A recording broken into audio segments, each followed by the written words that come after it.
안녕하세요, 헌터입니다. 오늘 분석해볼 기업은 하나오션입니다. 하나오션은 작년에 엄청난 상승을 보여주면서 44,000원까지 찍었습니다. 자, 이후에는 조정이 크게 나오면서 상승분의 대부분을 좀 반납한 모습이었고요. 이후에는 이제 등락을 좀 반복해주면서 지지부진함을 계속 이어가다가 최근에 다시 한번 급등세가 연출이 되면서 상승 흐름 이어가고 있습니다. 자, 29,100원까지 올라온 현재 상황인데요. 앞으로 또 계속해서 올라가는 흐름 기대해 볼 수 있을지 분석을 통해서 알아보도록 하겠고요. 자, 이제 보유자분들은 목표가 어디까지 설정하면서 대응하셔야 될지, 그리고 기존에 물려 계신 분들도 일부 계실 것 같은데 어떤 식으로 평단 관리하면서 여러분들 향후에 탈출 혹은 익절까지 노려볼 수 있을지 자세한 투자 전략 함께 알아보도록 하겠고요. 신규 진입으로도 우리가 노려볼 수 있는 구간일지까지 한번 알아보도록 하겠습니다. 자, 그럼 이어서 수급상 살펴보도록 하겠습니다. 한 달 기준으로 개인과 외국인이 팔았고요. 기관이 샀습니다. 사실 외국인은 거의 중립으로 보여집니다. 다만 최근에 매도세로 좀 전환이 됐고요. 그리고 개인은 매수세에서 최근에 한 3거래일 정도 매도세로 다시 좀 전환을 한 모습입니다. 기관은 꾸준하게 지금 한 7거래일 정도 매수세를 보여주고 있어서 최근에 상승세는 어쨌든 기관이 좀 주도를 하고 있다, 이렇게 보여주고 있습니다. 자, 이어서 공매도 관련해서는 6월까지 금지가 됐기 때문에 분석은 생략하도록 하겠고요. 바로 이어서 재무제표 분석 시작해 보도록 하겠습니다. 먼저 2019년도 매출부터 보시겠습니다. 8조 3천, 7조, 4조 4천, 4조 8천 한번 크게 눌렸다가 다시 올라갑니다. 그래서 7조 4천, 올해는 9조 2천까지 올라오는 흐름, 최근의 상황은 그래도 좋아 보입니다.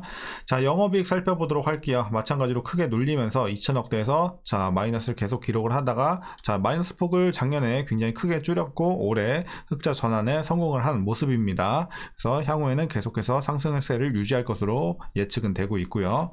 자, 당기순이익도 비슷한 흐름이죠. 최근에 올라오고 있고 올해 전년 대비해서 소폭 상승 괜찮아 보입니다.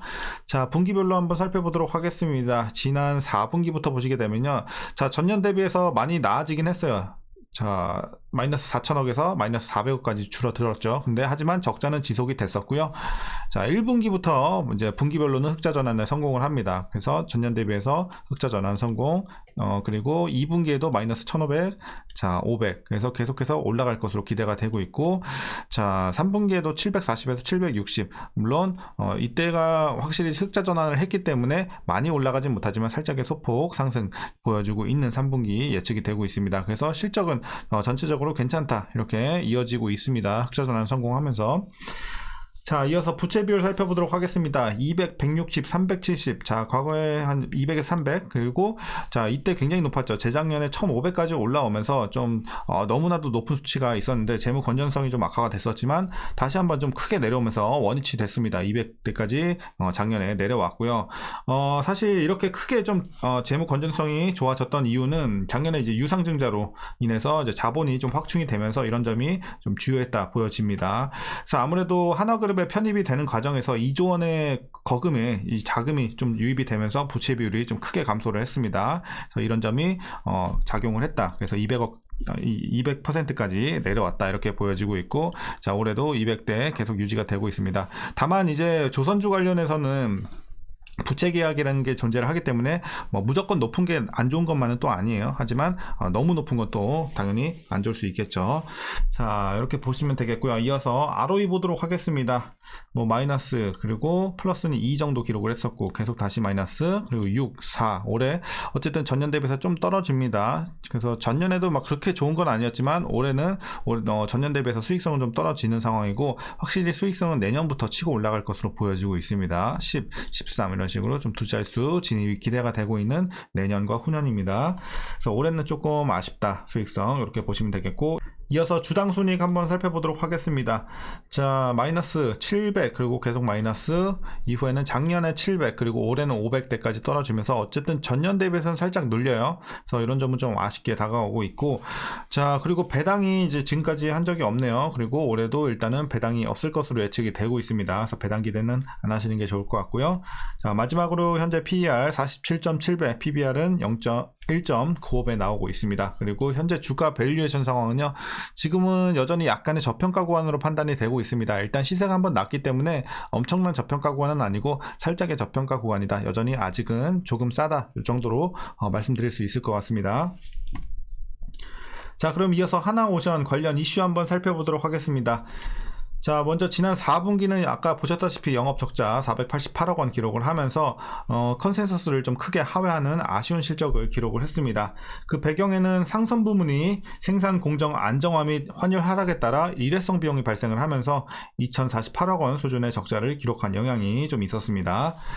자, 다만 하나오션이 수익성 중심의 선별 수주 전략을 이어가기 위해 올해 수주 목표를 제시하지 않은 상황에서 2027년 납기 슬롯을 바탕으로 수익성을 충분히 챙길 수 있는 이제 LNGC 그리고 VLAC 선종 중심의 수주 전략을 펼칠 것으로 보여지고 있어서 향후 기대해 보면 좋을 것 같습니다. 자, LNGC와 대형 컨테이너선 중심의 건조 효과로 상선 매출이 전사 매출 중 80%를 차지할 것으로 예상이 되고 있는 가운데 상대적으로 수익성이 높은 잠수함과 유지 보수 정비 사업 중심의 실적 성장을 보일 것으로 예상이 되고 있습니다. 그리고 미국 정부가 조선 해운 산업에서 이뤄지는 중국의 불공정 무역 행위에 대한 조사에 착수할 것이라는 전망에 어쨌든 조선주에 대한 수의 기대감이 좀 커지고 있는 상황입니다. 이제 탈중국 관련해서 이슈가 좀 들어오고 있는데 이런 것들이 호재로 최근에 작용을 하고 있고요. 중국 조선사는 중국 내 선박 금융 지원 및 저렴한 원가를 이제 기반으로 해서 수주 점유율을 확대하고 있는데요. 만약 미국 정부가 중국 조선사를 제재할 경우에 중국 조선사의 이 원가 경쟁력이 훼손될 수 있으며 한국 조선사의 슬롯 가치가 더욱 높아질 수 있을 것이라고 점쳐지고 있습니다.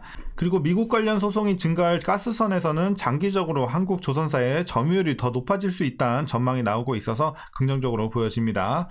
자, 이제 마지막 이슈입니다. 하나오션은 현재 카타르 에너지와의 LNG 운반선 12척에 대한 수주 계약을 협상하고 있는 상황입니다. 지난달 29일 선박 건조를 위한 합의 각서를 체결을 했고요. 현재는 세부 계약 조건을 조율하는 중이라고 합니다. 그래서 참고하시면 될 것 같습니다. 자, 최근의 이슈는 여기까지 말씀드리도록 하겠고요. 이제 마지막으로 여러분들 투자 전략 말씀드리면서 영상은 마치도록 하겠습니다. 자, 먼저 신규 진입 관점에서는 반대 의견 드리도록 하겠습니다. 물론 약간의 저평가긴 하지만 이미 과매수 구간에 진입을 한 상황에서는 들어갈 만한 메리트가 엄청 크다 이렇게 판단이 되고 있지는 않습니다. 그렇기 때문에 웬만하면 보유자분들만 추가 상승 여력 조금 더 노려보시는 구간으로 보고 있지 이제 들어가서 본격적으로 수익을 내는 구간으로는 판단을 하고 있지 않습니다. 그래서 참고하시면 되겠고, 이제 보유자분들 어떻게 대응하시냐면요, 먼저 목표가부터 설정해 드리도록 하겠습니다. 자, 현재 목표가는 33,000원 보고 있습니다. 대략 이 정도 될 것 같습니다. 그래서 33,000원까지만 더 노려보시고, 지금은 일단은 한 3만원 부근 도달했을 때 여러분들 라인 하나 더 드릴게요. 3만원 3만원 도달했을 때는 여러분들 한 70% 익절 해주세요. 그리고 나머지 30% 비중은 한 33,000원까지 최종으로 노려보시는 전략 이렇게 말씀드리도록 하겠습니다. 자, 보유자분들 이렇게 나눠서 대응해 보시면 될 것 같고요. 자, 이어서 이제 마지막으로 여러분들 위에서 물려 계신 분들, 기존에 물려 계신 분들 대응 방법입니다. 자, 먼저 목표가, 최종 목표가 33,000원 밑으로 빼주시는 것을 기본으로 해주세요. 그래서 33,000원 만약에 본인 평단이 이 위에 있다 하시면은 무조건 물타서 33,000원 밑으로 위치시켜 주시고 보유해 나가시면 될 것 같고요. 만약에 본인 평단이 이미 33,000원 밑에 있는데 물려 계신다 그러면 물타지 마시고 계속해서 보유만 해 나가시면 될 것 같습니다. 어차피 손실폭이 그렇게 크지 않은 구간이기 때문에 물타는 건 큰 의미가 없어 보입니다. 여기 밑에 있으면은. 그래서 33,000원 위에 계신 분들만 물타서 내려주시면 될 것 같습니다. 자, 오늘 전략 여기까지 말씀드리도록 하겠습니다. 오늘 영상도 유익하셨다면 구독과 좋아요 한 번씩 부탁드리도록 하겠고요. 오늘 장도 여러분들 고생 많으셨고 시청해주셔서 감사합니다.